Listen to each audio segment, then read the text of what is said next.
Chapter 26 of Oliver Twist by Charles Dickens. This recording is in the public domain. Recording by Tig Hines. In which a mysterious character appears upon the scene, and many things inseparable from this history are done and performed. The old man had gained the street corner before he began to recover the effect of Toby Crackett's intelligence. He had relaxed nothing of his unusual speed, but was still pressing onward in the same wild and disordered manner, when the sudden dashing past of a carriage, and a boisterous cry from the foot-passengers, who saw his danger, drove him back upon the pavement. Avoiding as much as possible all the main streets, and skulking only through the byways and alleys, he at length emerged on Snow Hill. Here he walked even faster than before, nor did he linger until he had again turned into a court, when, as if conscious that he was now in his proper element, he fell into his usual shuffling pace, and seemed to breathe more freely. Near to the spot on which Snow Hill and Holborn Hill meet, opens upon the right hand as you come out of the city a narrow and dismal alley, leading to Saffron Hill. In its filthy shops are exposed for sale huge bunches of second-hand silk handkerchiefs, of all sizes and patterns, for here reside the traders who purchase them from pickpockets. Hundreds of these handkerchiefs hang dangling from pegs outside the windows, or flaunting from the door-posts, and the shelves within are piled with them.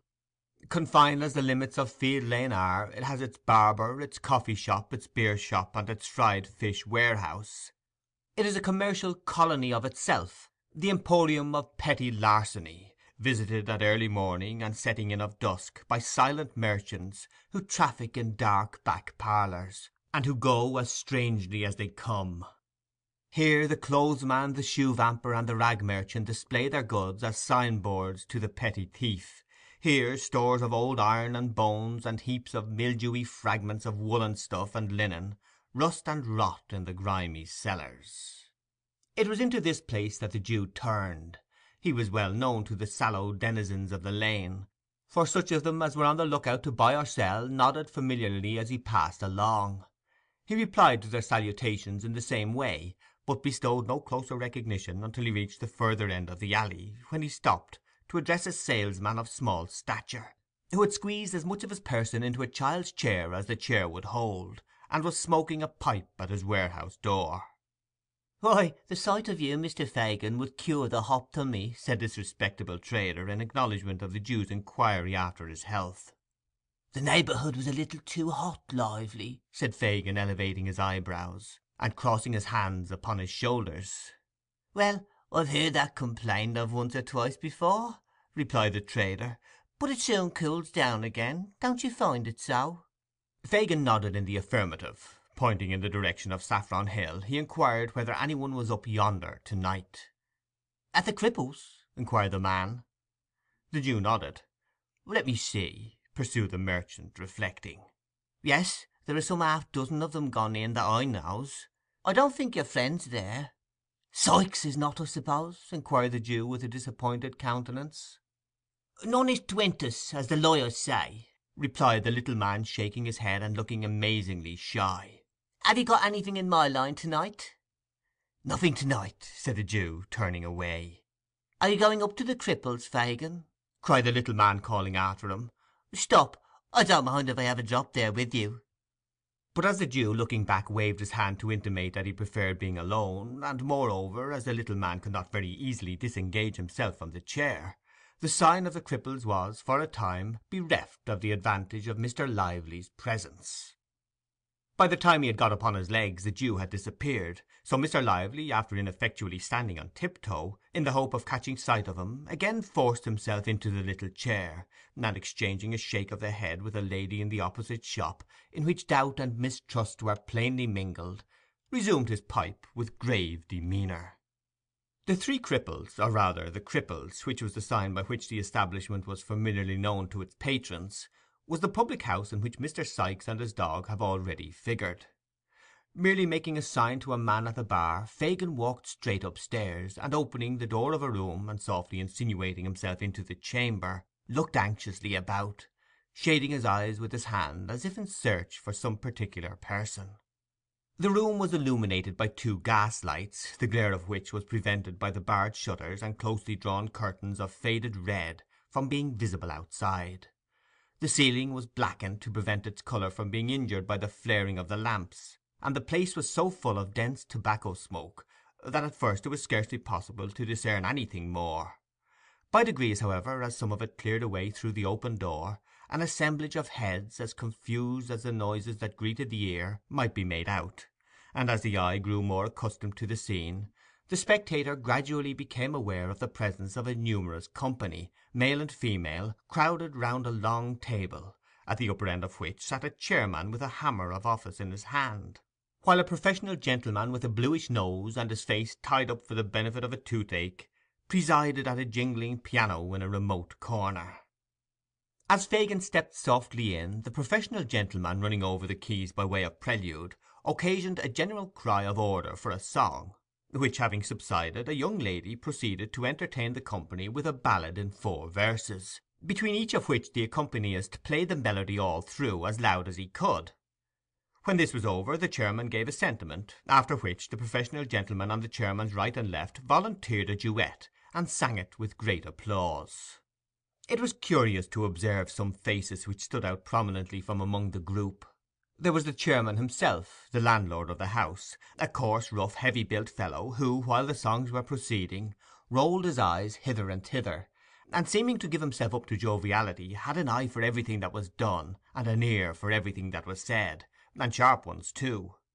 Near him were the singers, receiving with professional indifference the compliments of the company, and applying themselves in turn to a dozen proffered glasses of spirits and water, tendered by their more boisterous admirers, whose countenances, expressive of almost every vice in almost every grade, irresistibly attracted the attention by their very repulsiveness.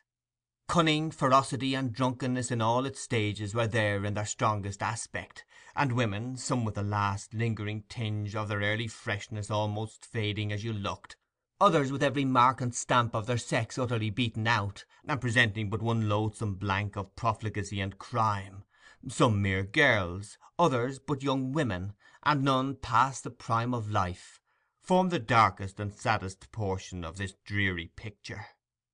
Fagin, troubled by no grave emotions, looked eagerly from face to face while these proceedings were in progress, but apparently without meeting that of which he was in search. Succeeding at length in catching the eye of the man who occupied the chair, he beckoned to him slightly, and left the room as quietly as he had entered it. "What can I do for you, Mr. Fagin?" inquired the man, as he followed him out to the landing. "Won't you join us? They'll be delighted, every one of 'em." The Jew shook his head impatiently, and said in a whisper, "Is he here?" "Now," replied the man. "And no news of Barney?" inquired Fagin. "None," replied the landlord of the Cripples, for it was he. "He won't stir till all's safe. Depend upon it, they're on the scent down there, and that if he moved he'd blow upon the thing at once. He's all right enough, Barney is, else I should have heard of him. I'll pound it that Barney's managing properly, let him alone for that." "Will he be here to-night?" asked the Jew, laying the same emphasis on the pronoun as before. "Monks, do you mean?" inquired the landlord, hesitating. "Hush!" said the Jew. "Yes." "Certain," replied the man, drawing a gold watch from his fob. "I expected him here before now. If you'll wait 10 minutes he'll be—" "No, no," said the Jew hastily, as though, however desirous he might be to see the person in question, he was nevertheless relieved by his absence. "Tell him I came here to see him, and that he must come to me to-night. No, say to-morrow night. As he's not here, to-morrow will be time enough." "Good," said the man. "Nothing more?" "Not a word now," said the Jew, descending the stairs. "I say," said the other, looking over the rails, and speaking in a hoarse whisper, "what a time this would be for a sell! I've got Phil Barker here, so drunk that a boy might take him." "Ah, but it's not Phil Barker's time," said the Jew, looking up. "Phil has something more to do before we can afford to part with him. So go back to the company, my dear, and tell them to lead merry lives while they last." The landlord reciprocated the old man's laugh, and returned to his guests. The Jew was no sooner alone than his countenance resumed its former expression of anxiety and thought. After a brief reflection he called a hack cabriolet, and bade the man drive towards Bethnal Green. He dismissed him within some quarter of a mile of Mr. Sikes's residence, and performed the short remainder of the distance on foot. "Now," muttered the Jew, as he knocked at the door, "if there's any deep play here, I shall have it out of you, my girl, cunning as you are." She was in her room, the woman said. Fagin crept softly upstairs, and entered it without any previous ceremony. The girl was alone, lying with her head upon the table, and her hair straggling over it.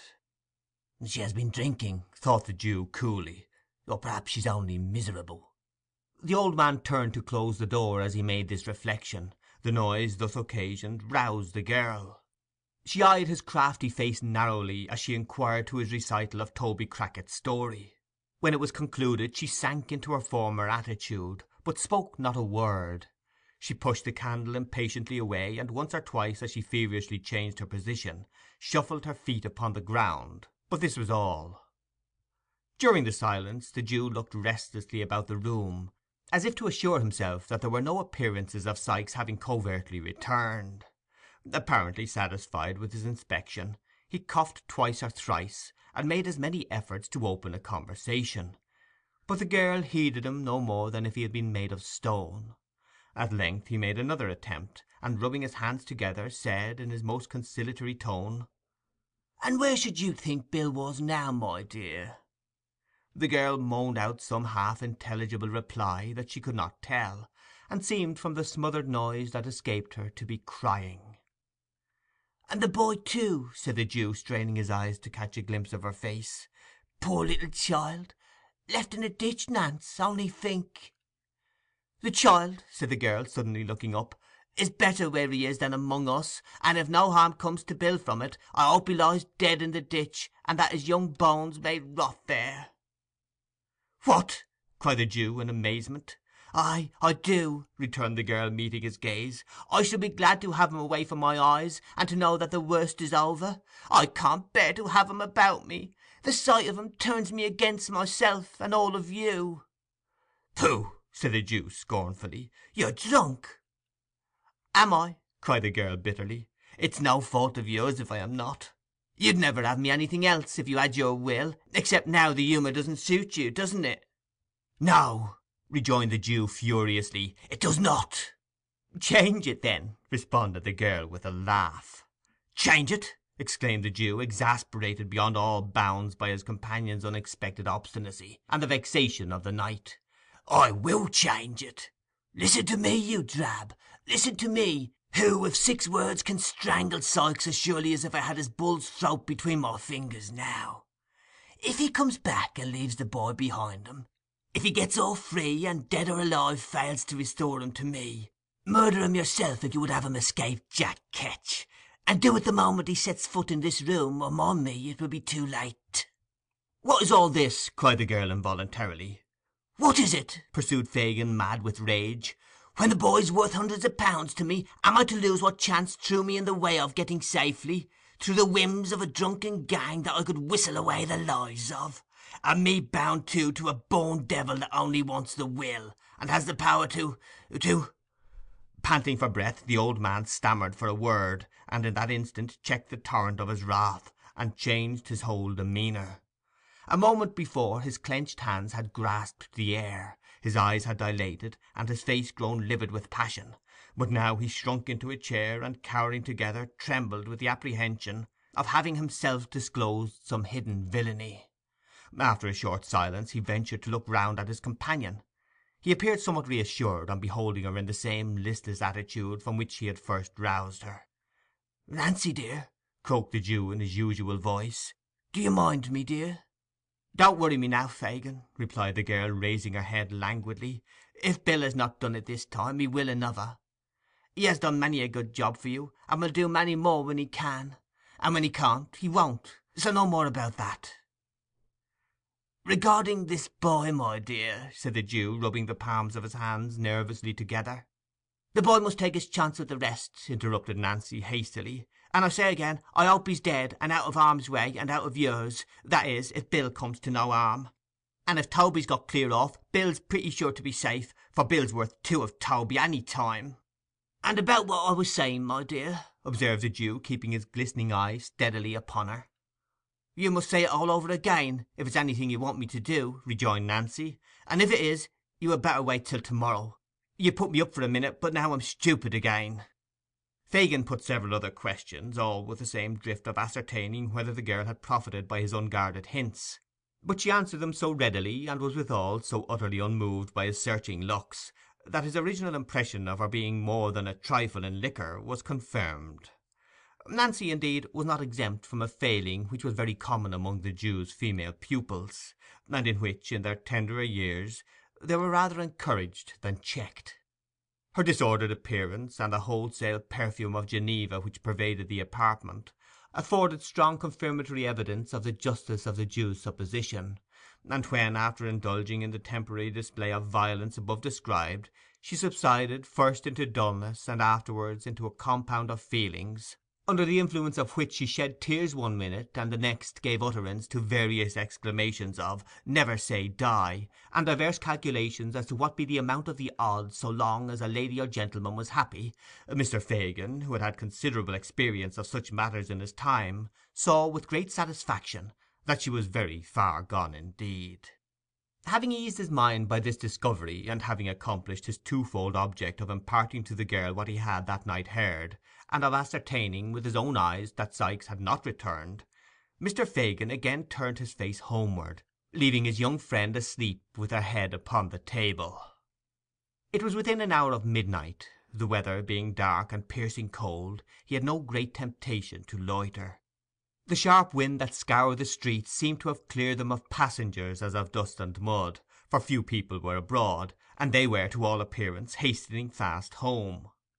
It blew from the right quarter for the Jew, however, and straight before it he went, trembling and shivering as every fresh gust drove him rudely on his way. He had reached the corner of his own street, and was already fumbling in his pocket for the door key, when a dark figure emerged from a projecting entrance which lay deep in shadow, and, crossing the road, glided up to him unperceived. "Fagin," whispered a voice close to his ear. "Ah," said the Jew, turning quickly around, "is that—" "Yes," interrupted the stranger. "I have been lingering here these 2 hours. Where the devil have you been?" "On your business, my dear," replied the Jew, glancing uneasily at his companion, and slackening his pace as he spoke. "On your business all night." "Oh, of course," said the stranger, with a sneer. "Well, and what's come of it?" "Nothing good," said the Jew. "Nothing bad, I hope," said the stranger, stopping short and turning a startled look upon his companion. The Jew shook his head, and was about to reply, when the stranger, interrupting him, motioned to the house, before which they had by this time arrived, remarking that he had better say what he had got to say under cover, for his blood was chilled with standing about so long, and the wind blew through him. Fagin looked as if he could have willingly excused himself from taking home a visitor at that unreasonable hour, and indeed muttered something about having no fire; but his companion repeating his request in a peremptory manner, he unlocked the door, and requested him to close it softly while he got a light. "It's as dark as the grave," said the man, groping forward a few steps. "Make haste." "Shut the door," whispered Fagin from the end of the passage. As he spoke, it closed with a loud noise. "It wasn't my doing," said the other man, feeling his way. "The wind blew it to, or it shut of its own accord, one or the other. Look sharp with the light, or I shall knock my brains out against something in this confounded hole." Fagin stealthily descended the kitchen stairs. After a short absence he returned with a lighted candle, and the intelligence that Toby Crackit was asleep in the back room below, and that the boys were in the front one. Beckoning the man to follow him, he led the way upstairs. "We can say the few words we've got to say in here, my dear," said the Jew, throwing open a door on the first floor. "And as there are holes in the shutters, and we never show lights to our neighbours, we'll set the candle on the stairs. There." With those words the Jew, stooping down, placed the candle on an upper flight of stairs, exactly opposite to the room door. This done, he led the way into the apartment, which was destitute of all movables save a broken armchair and an old couch or sofa without covering, which stood behind the door. Upon this piece of furniture the stranger sat himself with the air of a weary man, and the Jew drawing up the armchair opposite, they sat face to face. It was not quite dark; the door was partially open, and the candle outside threw a feeble reflection on the opposite wall. They conversed for some time in whispers, though nothing of the conversation was distinguishable beyond a few disjointed words here and there. A listener might easily have perceived that Fagin appeared to be defending himself against some remarks of the stranger, and that the latter was in a state of considerable irritation. They might have been talking thus for a quarter of an hour or more, when Monks, by which name the Jew had designated the strange man several times in the course of their colloquy, said, raising his voice a little— "I tell you again, it was badly planned. Why not have kept him here among the rest, and made a sneaking, snivelling pickpocket of him at once?" "Only hear him!" exclaimed the Jew, shrugging his shoulders. "Why, do you mean to say you couldn't have done it if you'd chosen?" demanded Monks sternly. "Haven't you done it with other boys scores of times? If you had had patience for a 12-month at most, couldn't you have got him convicted, and sent safely out of the kingdom, perhaps for life?" "Whose turn would that have served, my dear?" inquired the Jew humbly. "Mine," replied Monks. "But not mine," said the Jew submissively. "He might have become of use to me. When there are two parties to a bargain, it is only reasonable that the interests of both should be consulted. Is it, my good friend?" "What then?" demanded Monks. "I saw it was not easy to train him to the business," replied the Jew. "He was not like the other boys in the same circumstances." "Curse him now," muttered the man, "or he would have been a thief long ago." "I had no hold upon him to make him worse," pursued the Jew, anxiously watching the countenance of his companion. "His hand was not in. I had nothing to frighten him with, which we always must have in the beginning, or we labour in vain. What could I do? Send him out with a Dodger and Charley? We had enough of that at first, my dear. I trembled for us all." "That was not my doing," observed Monks. "No, no, my dear," renewed the Jew. "And I don't quarrel with it now, because if it had never happened, you might never have clapped eyes upon the boy to notice him, and so led to the discovery that it was him you were looking for. Well, I got him back for you by means of the girl, and then she begins to favour him." "Throttle the girl," said Monks impatiently. "Why, we can't afford to do that just now, my dear," replied the Jew, smiling. "And besides, that sort of thing is not in our way, or one of these days I might be glad to have it done. I know what these girls are, Monks, well. As soon as the boy begins to harden, she'll care no more for him than for a block of wood. You want him made a thief. If he is alive, I can make him one from this time, and if, said the Jew, drawing nearer to the other, "it's not likely, mind, but if the worst comes to the worst, and he is dead—" "It's no fault of mine if he is," interposed the other man with a look of terror, and clasping the Jew's arm with trembling hands. "Mind that, Fagin, I had no hand in it. Anything but his death, I told you from the first. I won't shed blood, is always found out, and haunts a man besides. If they shot him dead, I was not the cause. Do you hear me? Fire this internal den, what's that? What?" cried the Jew, grasping the coward round the body with both arms, as he sprung to his feet. "Where?" "Yonder," replied the man, glaring at the opposite wall. "The shadow. I saw the shadow of a woman in a cloak and bonnet pass along the wainscot like a breath." The Jew released his hold, and they rushed tumultuously from the room. The candle, wasted by the draught, was standing where it had been placed. It showed them only the empty staircase and their own white faces. They listened intently. A profound silence reigned throughout the house. "It's your fancy," said the Jew, taking up the light and turning to his companion. "I'll swear I saw it," replied Monks, trembling. "It was bending forward when I saw it first, and when I spoke it darted away." The Jew glanced contemptuously at the pale face of his associate, and telling him he could follow if he pleased, ascended the stairs. They looked into all the rooms. They were cold, bare, and empty. They descended into the passage, and thence into the cellars below. The green damp hung upon the low walls. The tracks of the snail and slug glistened in the light of the candle, but all was still as death. "What do you think now?" said the Jew, when they had regained the passage. "Besides ourselves, there's not a creature in the house except Toby and the boys. They're safe enough. See here." As a proof of the fact, the Jew drew forth 2 keys from his pocket, and explained that when he first went downstairs he had locked them in to prevent any intrusion on the conference. This accumulated testimony effectually staggered Mr. Monks. His protestations had gradually become less and less vehement as they proceeded in their search without making any discovery, and now he gave vent to several very grim laughs, and confessed it could only have been his excited imagination. He declined any renewal of the conversation, however, for that night, suddenly remembering that it was past 1 o'clock. And so the amiable couple parted. Chapter 27